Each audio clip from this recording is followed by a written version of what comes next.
Okay. Here's another video. I think your dad shot 4 of you. Let's take a peek. Slow it down.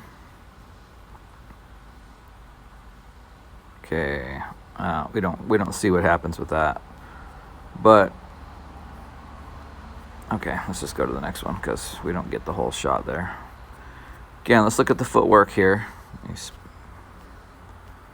speed this up. Okay. So it's the same thing as we were talking about before, right? When there, your feet should already be set and ready to shoot, and you want to work on catching the ball with your hand behind the ball, your shooting hand. It's just going to be far faster. So you have this little hop right here. That little hop right there, no problem. Do it as much as you want, but you want to do that hop right there when the ball hits your hand. So that hop right there should happen when the ball, as soon as it hits your hand. Boom. So you're just already down low and getting into the shot. And we can see here you're yanking the ball at the top of this shot right there. And you're pushing it. And part of that is just not having a good base and footwork and messing around with your footwork. So you're using your arms to shoot the ball instead of this wave, right? So when I say wave, it's like, I don't know if I can get this to do this here. Let's see. Maybe. When I say wave, you want, when you catch the ball, for this to start happening here, and it builds and builds and builds until the ball comes out of your hand, right? So as you catch the ball, you should already be down low, and that wave starts at your feet, and then it just waves all the way to the top. So what's happening now is you're catching the ball. Now you're kind of going down, but you're using mostly your arms to shoot with. And again, what we see from here is heavy use of that thumb. And watch this other hand here. This is fundamentally not sound, right? Again, I don't think you'll find a shooting coach out there that will say, yeah, that thumb is okay to do. I think there are probably some people in the pros that maybe do that, but have done that all their life, but they're pros and they're 6'7" and they've got all these other things going for them, but it's just not a fundamental way to do it. And then what I would say to you here is, let me switch out this drawing tool. It's harder on my phone. I'm on my phone.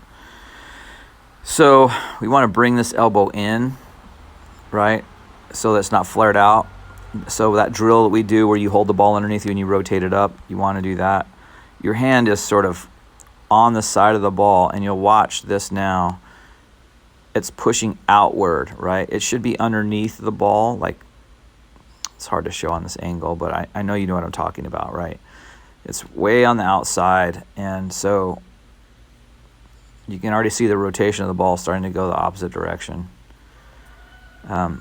You finishing fine because someone's probably told you, or you've seen, like, that finish is, you want to have, sorry, let me fix this, that you want to have a finish with your hands down like that. Let's see, right there, that's a good looking finish. But all that's happening is the finish is a result, should be the result of a good hand placement on the ball. So your hand goes out and then you finish forward. And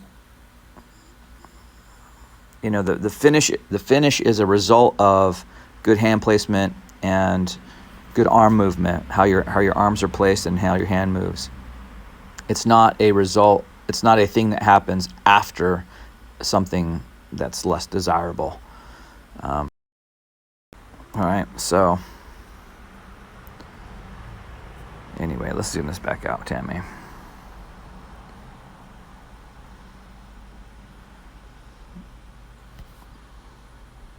Here.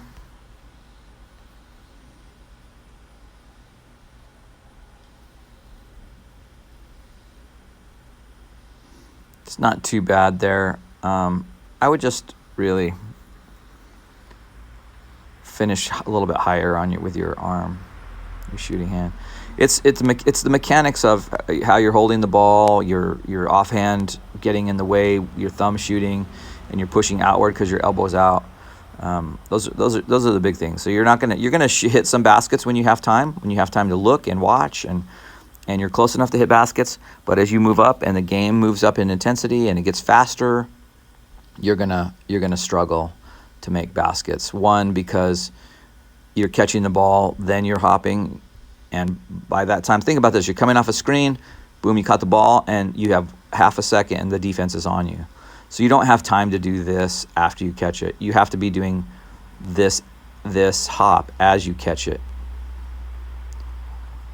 And then you're not going to be able to replicate this shot over and over again, because it's not a replicable shot, because you have two hands coming into play. Your guide hand is infecting your rotation, and your elbow's out wide, and you're getting a bad rotation on the ball. So when you were with me at the gym and we were working on that good rotation, hopefully you saw that you were having more success and a softer roll with that, right? So anytime you're practicing, the more you practice these sort of bad habits, the more they become instilled. So that's that. You can take my advice or not take my advice. That's totally up to you. But that's how my expectation as a coach who's been doing this a long time and played at an elite level. That's how my expectation is that my players will shoot. I guess if I had a player that showed up that could hit every shot that they put up and they never got the ball stolen from them, they got the shot off in time and they just ripped it, I would probably not correct their shot. But I don't have any players like that currently.